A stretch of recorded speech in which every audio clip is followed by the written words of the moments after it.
L'offensive de la neige qui a touché la moitié sud et ouest de la France, circulation très perturbée avec de nombreuses autoroutes interdites aux poids lourds. Sur la 7 dans la vallée du Rhône, 5000 camions étaient bloqués cette nuit. La neige affecte également le trafic aérien et ferroviaire. Attention aux pluies verglaçantes. Au Mureau, la petite Charlène, enlevée et violée jeudi après-midi après l'école, est sortie de l'hôpital. Elle a raconté aux enquêteurs son agression. Un portrait robot a été diffusé. Sa mère témoigne dans ce journal. La tension monte d'un cran dans les territoires après la victoire du Hamas. Des militants du Fatah laissent exploser leur colère. Plusieurs milliers ont défilé. Certains ont pris d'assaut les locaux du Parlement palestinien. Ils réclament le départ de leurs dirigeants. Amélie Mauresmo décroche son premier titre du Grand Chelem à l'Open d'Australie. Un match écourté. Justine Henin a abandonné au deuxième set. Amélie Mauresmo est au zénith. Elle montre sa force mentale et sa puissance. Jean-Marie Bigard devient le bourgeois gentilhomme. Sur la scène du théâtre de Paris, un monsieur Jourdain que n'aurait sûrement pas renié Molière. La rencontre était audacieuse, le pari est réussi. Madame, Monsieur, bonsoir. La neige s'est invitée ce samedi en France avec quelques records battus à Brive ou à Rodez.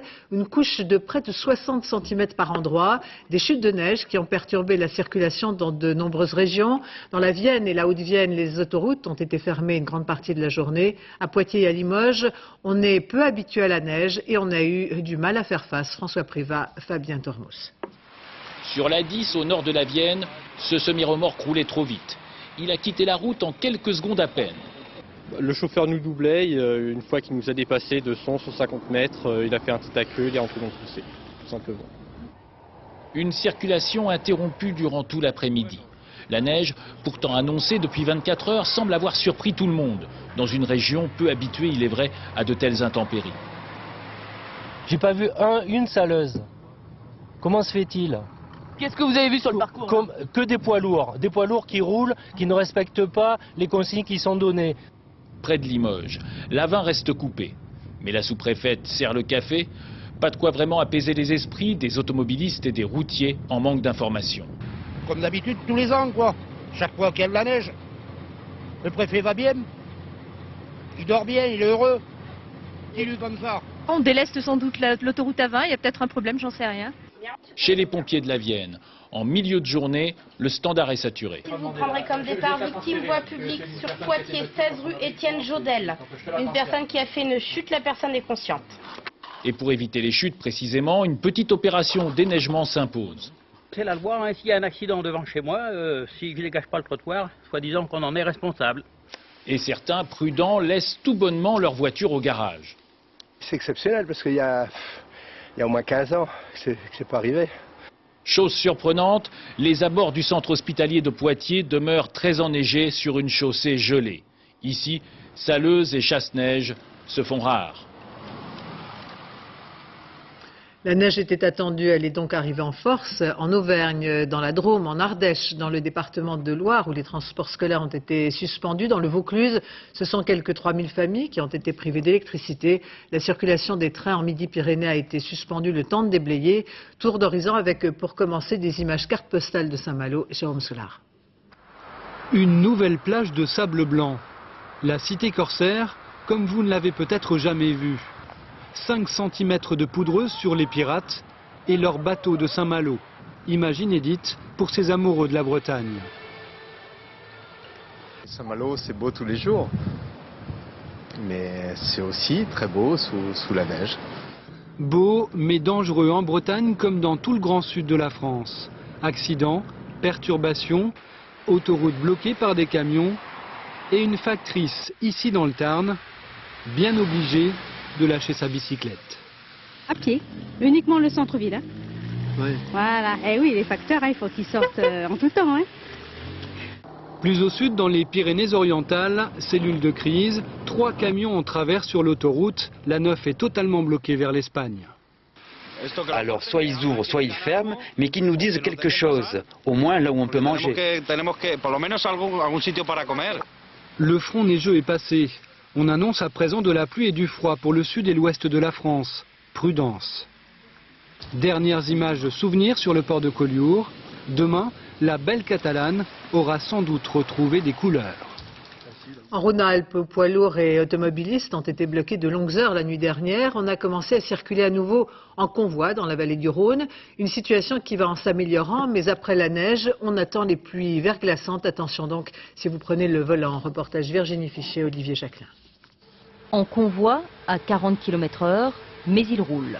Ce matin, vers 9h30, les centaines de poids lourds bloqués dans la vallée du Rhône depuis hier ont enfin pu repartir au ralenti. Les deux voies de droite et la voie médiane qui sont propres. La voie de gauche reste un peu enneigée. Donc pour éviter qu'il y ait des dépassements intempestifs, on accompagne l'ensemble du convoi par des véhicules de déneigement. Épilogue du jour de neige le plus long depuis bien longtemps. Cette nuit, au sud de Lyon, l'autoroute A7 était complètement paralysée sur 9 km. Camions stockés, voitures piégées, les bénévoles de la Croix-Rouge ont dû passer la nuit à ravitailler ces automobilistes en souffrance. Certains, comme ce bébé de 18 mois, sont restés bloqués plus de 5 heures dans leur voiture. J'ai rien, j'ai pas de couche, j'ai pas de biberon, j'ai rien pour la nuit, donc ça me fait un peu peur, j'espère que ça va pas trop durer. Au fil de la journée, la situation s'est lentement rétablie. L'autoroute du Soleil a peu à peu absorbé les 5000 poids lourds impatients, aidés par un ciel beaucoup plus clément. Cette perturbation est en train de basculer vers l'ouest et les premières difficultés, je dirais des difficultés assez considérables, donc, sont en train de se développer donc, sur le centre de la France, donc, notamment en Auvergne et donc, au sud de l'Auvergne. Dans les airs, une cinquantaine de vols ont connu des perturbations aujourd'hui encore. Hier, 1 millier de passagers avaient dû passer la nuit à l'aéroport de Lyon-Saint-Exupéry, faute de correspondance. Ce soir, un quart des vols annonçait encore 1 à 3 heures de retard, problème qui devrait se résorber d'ici demain matin. 47 départements de la moitié sud et ouest de la France ont été placés en vigilance orange au niveau 3. Dans la nuit prochaine, des chutes de neige abondantes sont prévues dans le sud-ouest et le Limousin. Le front neigeux se déplace vers le sud. Une situation météo plutôt critique car les pluies verglaçantes vont faire la transition. Et puis dans le sud-est, les vents violents soufflent en rafale et les risques d'avalanche sont au maximum, en particulier dans les Alpes-Maritimes. Au Mureau, après l'enlèvement et le viol d'une fillette de 10 ans, un portrait robot de l'agresseur a été diffusé. Charlène, sortie de l'hôpital, a été entendue par les enquêteurs. Aujourd'hui, sa mère témoigne et remercie tous ceux qui se sont immédiatement mobilisés pour partir à la recherche de sa fille. Yann Fronty, Lionel Langlade. Elle est rentrée chez elle dans cette petite maison des Mureaux. Après avoir passé la nuit à l'hôpital, Charlène, 10 ans et demi, a demandé au médecin de pouvoir retrouver ses parents et son grand frère de 14 ans. Ce matin, très dignement, sa maman a accepté de s'exprimer. On est soulagé déjà, soulagé qu'elle soit vivante, soulagé d'avoir pu la retrouver. Je dirais que bon, on en profite pour remercier tous les gens qui se sont mobilisés parce que nous on était incapables de réagir en fait. J'essaye justement de travailler avec ma petite fille, essayer de la questionner parce que c'est pas facile. Et de travailler avec elle, de faire des dessins, des choses, pour essayer d'en savoir plus. Et elle parle? Et elle parle facilement, oui, elle parle facilement. C'est déjà l'avantage. Cet après-midi, Charlène a été entendue par les enquêteurs de la police judiciaire de Versailles.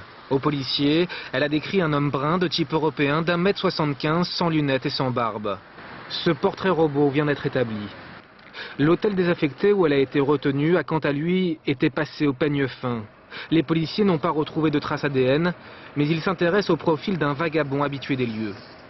Hier matin, terrorisée, Charlène a eu la force de quitter ce bâtiment avant de demander de l'aide à quelques mètres de là, chez cette famille. Vu les circonstances dans lesquelles elle était, je me suis dit que s'était passé quelque chose. Donc quand elle m'a dit qu'elle revenait du terrain vague là-bas, je lui ai dit qu'on allait appeler ses parents, mais je me suis douté de ce qui s'était passé. Il y a 3 jours, une autre fillette aurait été victime d'une tentative d'enlèvement, toujours au Mureau. Elle aussi a permis d'établir un portrait robot de son agresseur. Les enquêteurs se demandent aujourd'hui s'il ne s'agit pas d'une seule et même personne. Ce soir, ils mettent ce numéro gratuit à la disposition du public. L'inquiétude grandit sur l'île de la Réunion où l'on compte chaque semaine qui passe 5000 nouveaux cas d'une maladie provoquée par des moustiques. L'affaire est sérieuse. Le gouvernement a décidé de mettre à disposition plusieurs centaines de militaires qui participeront à la campagne de démoustication. Agnès Monteux. Un peu partout dans l'île, des brigades comme celle-ci essaient d'éliminer les moustiques. Mais rien n'y fait. Chaque semaine, 5000 personnes supplémentaires sont touchées par un nouveau virus transmis par ces insectes. On passe pour recenser s'il y a eu des cas de chikungunya ici dans le quartier. La maladie? Oui, la maladie chikungunya. Ici, oui, 2. Les premiers recensements font état de 30 000 malades. Les autorités reconnaissent avoir sous-estimé l'importance de cette épidémie qui entraîne forte fièvre et douleurs musculaires. Du coup, l'État a décidé aujourd'hui d'accentuer la mobilisation. Je me rendrai dans l'île de la Réunion d'ici lundi. Sans délai, 400 militaires supplémentaires seront affectés sur place à la lutte contre les moustiques. Une dizaine de spécialistes et du matériel supplémentaire devraient également arriver pour renforcer la prise en charge des malades. Les hôpitaux sont surchargés et les écoles vides. La rentrée scolaire a été retardée pour cause de démoustication. Les professionnels du tourisme craignent une baisse d'activité, même si pour l'instant, ce virus ne semble pas décourager les amateurs de soleil. En Haïti, une plutôt bonne nouvelle. Les 3 Français, dont une religieuse enlevée mercredi, les 3 Français ont été libérés. Ils sont en lieu sûr à l'ambassade de France. Aucune rançon, nous dit-on, n'aurait été payée. Au Proche-Orient, la tension monte d'un cran dans les territoires. Les militants du Fatah ne décolèrent pas après la victoire écrasante du Hamas. Ils exigent, j'y arrive, la démission de la direction de leur mouvement et refusent toute alliance politique. À cette démonstration de force s'ajoute la guerre des communiqués. Les brigades des martyrs d'Al-Aqsa annoncent la fin de la trêve avec Israël. Charles Anderlin à l'aide à Bouaker. Les perdants ont du mal à digérer leur défaite. Les brigades des martyrs d'Al-Aqsa, des groupes armés liés au Fatah, sont dans la rue. À Ramallah, ils ont brièvement occupé le Parlement. Le ton est à la surenchère. Ici, on ne parle plus d'une solution politique avec Israël. Le Fatah marchera jusqu'à Jérusalem. Pour nous, il n'y a pas 2 Jérusalem, l'Est et l'Ouest, mais une seule ville. Nous voulons toute la Palestine, du Jourdain jusqu'à l'océan Pacifique. Ramzi Abed est sur la liste des Palestiniens recherchés par Israël. Le défilé s'est dirigé vers la Moukata, le siège de la présidence palestinienne. Il scande Mahmoud Abbas, pas de collaboration avec le Hamas et aussi démission du comité central du Fatah. Djibril Rajoub, ancien chef de la sécurité palestinienne en Cisjordanie, harangue la foule. Nous ne voulons pas un gouvernement des mollahs, pas de négociation avec le Hamas. Qu'ils forment un gouvernement, on verra s'ils réussiront. Il n'a pas été élu dans sa circonscription de Hébron. Des manifestations similaires ont eu lieu un peu partout en Cisjordanie, à Bethléem, à Naplouse et à Toul-Karem, où des militants menacent de ne plus observer la trêve avec Israël et d'assassiner tout dirigeant du Fatah qui ferait alliance avec le Hamas. La situation est encore plus tendue dans la bande de Gaza où des accrochages armés ont opposé le Hamas à la police palestinienne dominée par le Fatah. Mohamed Dahlan, un chef du Fatah, a lancé un appel au calme. Il n'est pas sûr qu'il sera entendu. Un chaos grandissant s'installe dans les territoires palestiniens. Les tensions politiques se retrouvent sur le terrain et dans la rue. Les Palestiniens qui ont voté sont souvent les mêmes qui manifestaient aujourd'hui. Ils arrivent mal à appréhender de quoi l'avenir sera fait alors que sont étalées au grand jour leurs divisions. À Ramallah, reportage Dorothée Oliéric, Ofsep Nalmandian. Quand on est un milicien des brigades Al-Aqsa, on ne termine pas une manifestation sans tirer une dernière rafale en plein centre-ville.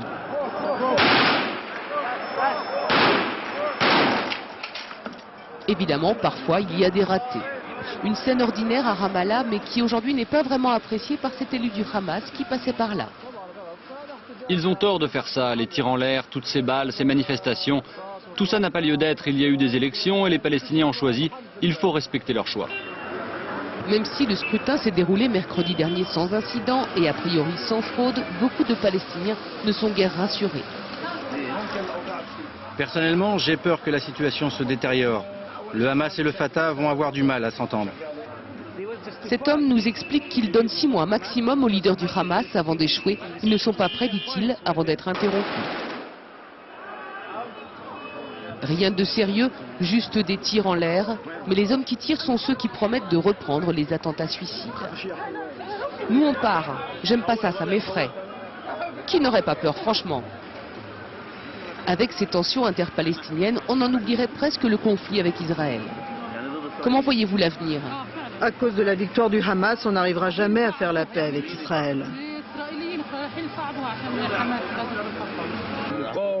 L'avenir, c'est uniquement la résistance et la lutte armée. On ne reconnaîtra jamais Israël. Des Palestiniens un peu perdus entre guerre et paix, des Palestiniens qui ont massivement choisi le Hamas mais découvrent l'ère de l'après-élection. Tous attendent ici la formation du prochain gouvernement. Portera-t-il uniquement le vert du Hamas ou bien y aura-t-il un gouvernement de coalition? Le choix en tout cas va engager l'avenir très proche de tous les Palestiniens. En Pologne, dans le sud du pays, l'effondrement du toit d'un hall d'exposition a fait au moins 4 morts et une quarantaine de blessés. Mais le bilan est toujours provisoire. Au moins 500 personnes se trouvaient à l'intérieur lors du drame. La neige amassée sur le toit sera à l'origine de l'accident. Les températures polaires ne vont pas faciliter la tâche des sauveteurs. De nombreuses ambulances sont sur place.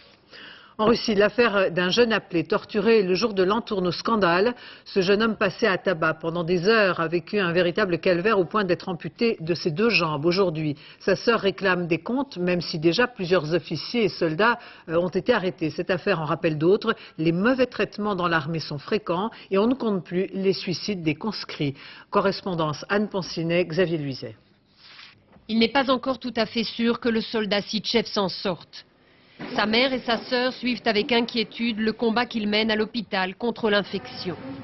Car non seulement le jeune homme de 19 ans a reçu des coups pendant 3 heures, mais en outre il a été laissé sans soins pendant 3 jours. À son arrivée à l'hôpital, les médecins constatent une gangrène. Pour le sauver, ils prennent alors la décision de l'amputer des 2 jambes et des parties génitales. Tout s'est passé dans cette caserne la nuit du Nouvel An. Une séance de bizutage ou plutôt de torture, dirigée apparemment par un sergent Soul. L'armée n'a rien dit, ce sont les médecins qui ont prévenu la famille. Quand on est avec lui, on essaie de retenir nos larmes. Mais dehors, on ne peut pas s'empêcher de pleurer.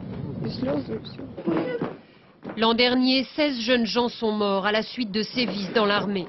Ce n'est pas un phénomène nouveau, c'est d'ailleurs pourquoi les jeunes cherchent par tous les moyens à échapper au service militaire. D'habitude, ces affaires font moins de bruit.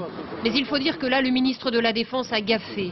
Il a d'abord dit publiquement que s'il n'était pas au courant, c'est que ça ne devait pas être très grave, avant de changer de ton. Notre première question à nos officiers et généraux sera: pourquoi avez-vous attendu 25 jours pour informer Moscou de ce qui s'est passé? Ce matin, une petite foule en colère s'est rassemblée devant son ministère. Ce n'est pas unique cette histoire. Ce qui s'est passé là peut arriver partout. Mes amis qui ont fait l'armée m'ont raconté des histoires encore pires parce que les gens avaient été tués.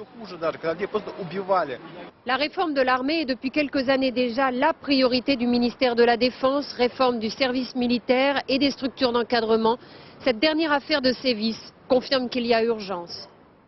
En France, quand on reparle du guichet fiscal unique, le ministre des Finances, Thierry Breton, a annoncé hier un regroupement progressif des centres des impôts et des trésoreries, une façon pour les 12 millions de contribuables que nous sommes d'avoir un interlocuteur unique d'ici à 2008. Christelle Marty, Marie-Cazot. Si je pouvais payer en plusieurs tranches. Bien. Pour beaucoup de contribuables, les démarches fiscales relèvent souvent du casse-tête et du parcours du combattant. Jusqu'ici, il fallait s'adresser à la trésorerie pour le paiement des impôts, à son centre des impôts pour la déclaration de revenus. Le guichet fiscal unique, lancé hier par le ministre de l'économie Thierry Breton dans le site pilote de Bergerac, serait donc une petite révolution. C'est un département pilote pour nous, donc ça donne vraiment l'exemple et c'est vraiment le sens de la modernité au service des usagers. Concrètement, il s'agit de regrouper centre des impôts et trésorerie sous le même toit et créer un interlocuteur fiscal unique pour simplifier les démarches des contribuables. En pratique, le projet prévoit la création en ville de 230 hôtels des finances à guichet unique d'ici 2008. En zone rurale, pas question de fusionner. Grâce aux délégations de compétences des agents, les contribuables pourront s'adresser à l'un ou à l'autre organisme. Projet irréaliste pour les syndicats. On ne peut pas demander à un agent des impôts de tout savoir sur toute la fiscalité. Il y a 2000 articles dans le Code général des impôts, il y a une documentation considérable, une jurisprudence considérable, on ne peut pas tout savoir. Le guichet unique avait déjà provoqué une polémique. En mars 2000, Christian Sauter, alors ministre des Finances, avait proposé un projet similaire, qui lui avait d'ailleurs coûté sa place. Pour payer le téléphone, le gaz, l'électricité ou encore les impôts, on a souvent recours au prélèvement automatique, une formule présentée comme une simplification de la vie au quotidien. Mais avec le temps sont venues les dérives. Le prélèvement automatique n'est plus suggéré, il est quasiment obligatoire et les plus réticents sont véritablement harcelés. Elsa Palot, Yacine Benjanet. Le prélèvement automatique, une véritable aubaine pour les opérateurs de téléphonie, d'Internet, les assureurs ou encore EDF. Il leur permet un accès direct au compte bancaire du client et donc les met à l'abri des mauvais payeurs. Du coup, le nombre de prélèvements automatiques a explosé. Il a même plus que doublé ces 10 dernières années.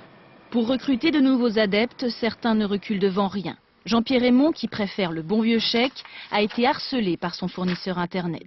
Un fournisseur qui utilisait des moyens détournés. Dans la lettre, ils vous disent « Nous avons des difficultés informatiques, nous avons perdu des fichiers, nous mettons à jour nos fichiers ». Ce sont des phrases de ce genre-là et c'est bien celle-là qu'il y avait dans mes lettres. Veuillez nous renvoyer un RIB de façon à ce que nous mettions à jour votre prélèvement automatique. Vous voyez que c'est bien fait. La justice a tranché, le fournisseur a bel et bien tenté de lui forcer la main. D'autres opérateurs préfèrent taxer les récalcitrants. 1 ou 2 € par opération. Ils exigent même parfois des dépôts de garantie de plusieurs centaines d'euros. Mais prudence, le prélèvement automatique recèle de nombreux inconvénients. Avec toute la montée de la téléphonie mobile, depuis un peu plus d'une dizaine d'années, on a vu en particulier les consommateurs qui n'étaient pas d'accord sur le montant des factures, qui se retrouvaient avec évidemment des montants prélevés sans qu'ils puissent contester. Enfin, si vous refusez ce mode de paiement, sachez que légalement, il ne peut vous être imposé. Le créancier doit toujours vous faire remplir et signer ce fameux bout de papier. La politique de ce week-end, c'est le congrès extraordinaire de l'UDF. Les militants devraient entériner ou plutôt plébisciter la nouvelle voie d'indépendance que propose François Bayrou, une stratégie qui sera celle de 2007. François Bayrou qui pense même à changer le nom de son parti. Émilie Lançon, Mathias Barois. L'invité surprise de ce congrès, c'était la neige, et elle a bien inquiété François Bayrou, qui redoutait des annulations. Mais comment vous avez le car est bloqué à Montélimar.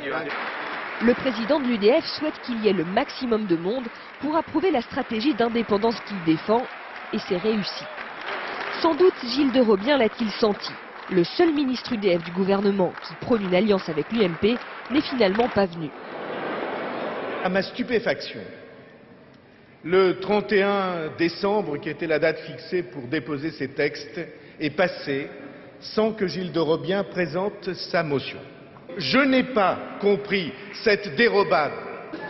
Les militants, eux aussi, n'ont visiblement pas compris. Parmi les votants, tous semblaient favorables au président de l'UDF. Le congrès aura pour vocation de renforcer François Bayrou dans la ligne qu'il propose, d'autonomie. Et pour les militants comme pour François Bayrou, l'UDF ne doit pas systématiquement s'allier avec l'UMP, elle doit incarner une troisième voie. Je me sens à l'UDF, c'est-à-dire ni dans la majorité ni dans l'opposition, mais dans un parti de proposition. À l'exemple de ce qui se passe en Allemagne ou ailleurs, on peut travailler avec des gens qui ont des bonnes idées, qu'ils soient de droite ou de gauche. La course de François Bayrou vers l'Elysée a déjà commencé. Il cherche à attirer à lui les modérés de droite comme de gauche et pour bien montrer sa volonté de changement, il réfléchit même à un nouveau nom pour l'UDF. On retiendra ce sondage à paraître demain dans le journal du dimanche. Ségolène Royal devance Lionel Jospin comme possible candidat du PS à la présidentielle de 2007. Ségolène Royal qui dispose d'une confortable avance avec 57% des Français qui la considèrent comme la meilleure candidate du PS contre 37% pour l'ancien Premier ministre. La Chine s'apprête à célébrer son nouvel an. Samedi à minuit, on entrera dans l'année du chien, synonyme, paraît-il, de réussite professionnelle. Plus d'1 milliard de Chinois vont célébrer ce passage à la nouvelle année avec défilés et danses traditionnelles. En France, la communauté asiatique s'est lancée dans les derniers préparatifs, des porte-bonheur en passant par des gâteaux de soja et des fruits confits. On se retrouve autour de la table du réveillon. Le premier jour de l'année, on reste en famille. François-Julien Piednoir, Virginie Travers. Il est un peu excité car ça va être sa fête. Demain commence l'année du chien pour tous les Chinois. Il passe officiellement en l'an 4704. Après le cochon, le singe ou le coq, le chien annonce une belle année. Du bonheur, comme bonheur, plein d'argent, comme chaque année en fait. Chaque année, il y a chaque animal et c'est juste le signe qui change en fait. Et comme chaque année, les mauvais esprits fuient devant la danse des lions. Parmi eux, un lionceau de 8 ans, Sanda.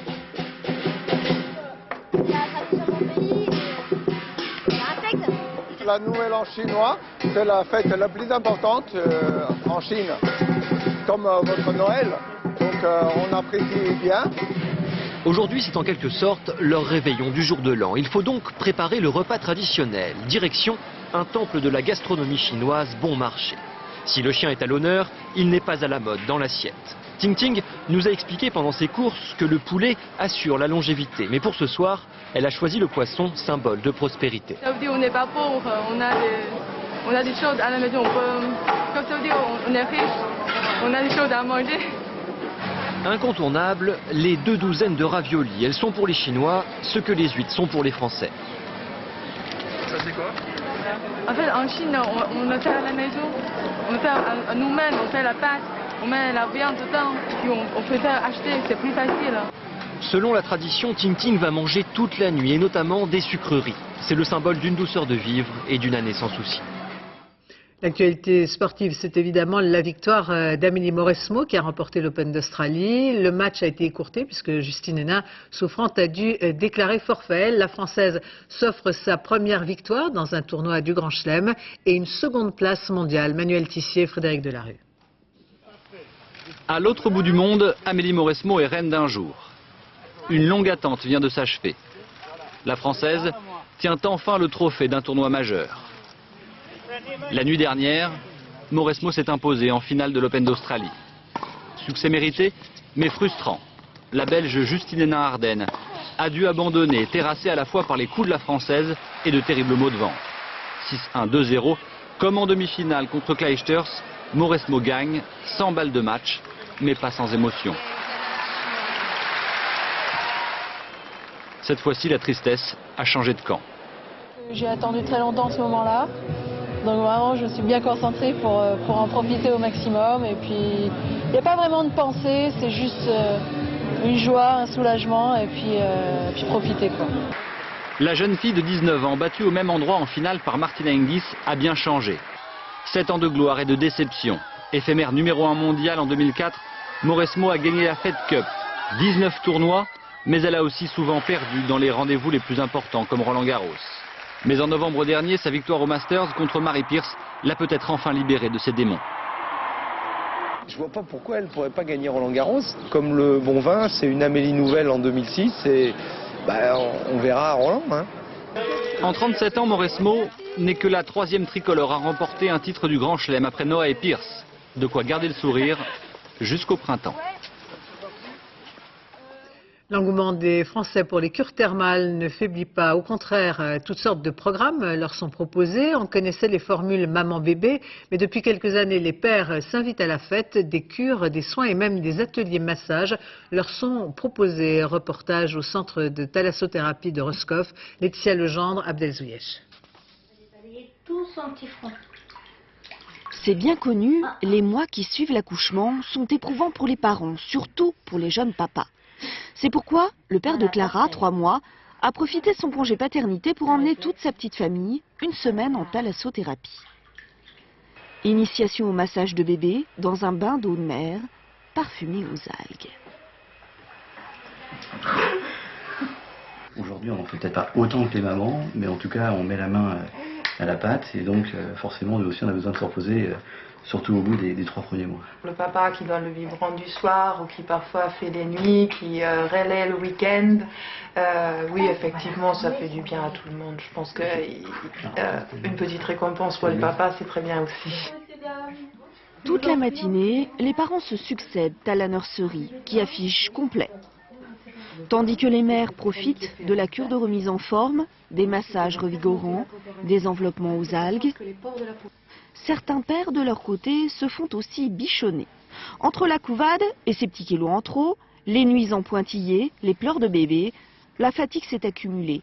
Ce père a cassé sa tirelire plus de 2 000 € la semaine pour se reposer enfin. C'est un accouchement à 2 en fait qu'on fait, donc c'est vrai qu'on prend aussi des moments de stress et de douleur aussi. Donc en fait ça fait du bien à la famille également. Les nouveaux pères en vogue, une cible de choix pour les instituts de thalassothérapie qui cherchent à diversifier leur offre. Saint-Jean-de-Luz propose par exemple une formule spéciale jeune papa. Roscoff mise aussi depuis quelques années sur ces toutes jeunes familles. Les papas sont de plus en plus présents. Au départ, on remarquait qu'ils accompagnaient la maman et ne faisaient pas toujours des soins, alors qu'aujourd'hui, bon, ils font des soins, ils s'occupent du bébé, donc ils prennent du temps pour eux aussi. Plonger dans les ions marins, retrouver la ligne et surtout le sommeil, une semaine de tendresse et de complicité à partager. Théâtre Jean-Marie Bigard se glisse dans les habits du bourgeois gentilhomme à Monsieur Jourdain que n'aurait sûrement pas renié Molière. La transposition est réussie et pour les puristes, pas une phrase de la pièce n'a été changée. Le projet était audacieux et la rencontre entre Bigard et l'un des grands classiques français est explosive. Sophie Jouve, Grégory Vasseur, Mathias Barrois. Un théâtre, c'est un vrai terrain de jeu pour les gosses. Balade dans les couloirs, il y a des petits trucs, des recoins partout, du velours rouge, tout ça. Et voilà le débutant excité comme un gamin qui s'attaque au grand Molière. C'est son côté bourgeois gentilhomme, les poches pleines, mais avec un immense besoin de reconnaissance. Dans la clé. Que voulez-vous, monsieur? Rien. C'est pour voir si vous m'entendez bien. Quand je dis Nicole, apportez-moi mes pantoufles et me donnez mon bonnet de nuit. C'est la prose? Oui, monsieur. Par ma foi, il y a plus de 40 ans que je dis de la prose sans que j'en suis sur garde. Je suis tout simplement ce bourgeois gentilhomme de 2006. Qu'est-ce que je veux?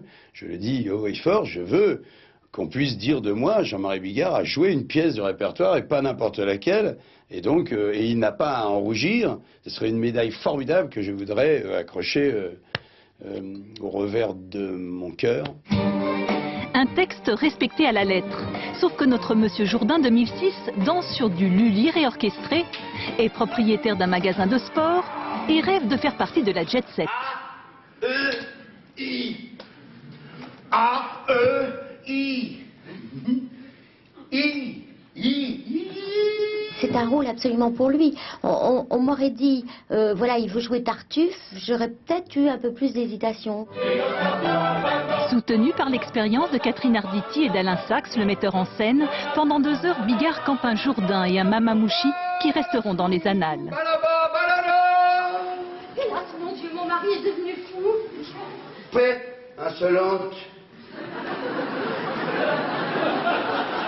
J'avais une vision de lui un peu vulgaire et je n'aimais pas trop. Et là, j'ai beaucoup aimé son jeu. Super. Je serai encore en activité, j'y emmènerai mes élèves. Ma femme était prof de français. Faire partie d'une troupe, une aventure grisante pour Bigard, qui rêve de faire entrer son bourgeois gentilhomme dans les cours d'école. Et comme chaque année, les folles journées de Nantes, dont la renommée n'est plus à faire. Pendant 5 jours, 200 concerts consacrés cette année à la musique baroque européenne. Les plus grandes stars y côtoient des musiciens amateurs et ces confrontations sont toujours très enrichissantes. Isabelle Béchler, Jean-Jacques Le Garrec. Saint-Herblain, banlieue nantaise, les efforts culturels de la commune passent notamment par l'école de musique. Et ça paye. Cette année, pour la première fois, l'ensemble de harpe locale va donner un concert à la folle journée, comme les pros. Je stresse, donc c'est la première fois que je vais jouer dans une salle aussi grande, donc ça fait un peu peur. Il y a ce fastueux décor d'un grand château baroque, on voit du rouge, on voit de l'or et des meubles d'époque. Dernière répétition avant le grand saut.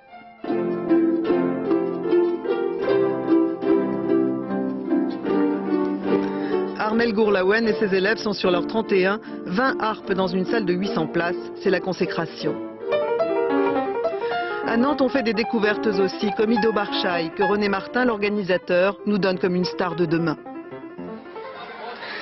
112 000 places de concert ont été vendues pour 238 concerts en salle, sans compter les 30 concerts gratuits de la Grande Halle. Et les plus grands interprètes sont fidèles à la folle journée.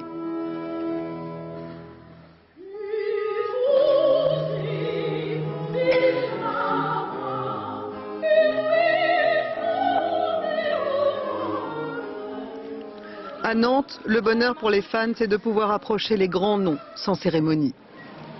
Tu as aimé le concert? Oui. C'était vraiment un régal pour moi de retrouver ce répertoire que j'avais chanté il y a plus que 30 ans. La folle journée de Nantes, ou comment vulgariser la musique classique, cette année encore, la grand-messe aura fait salle comble.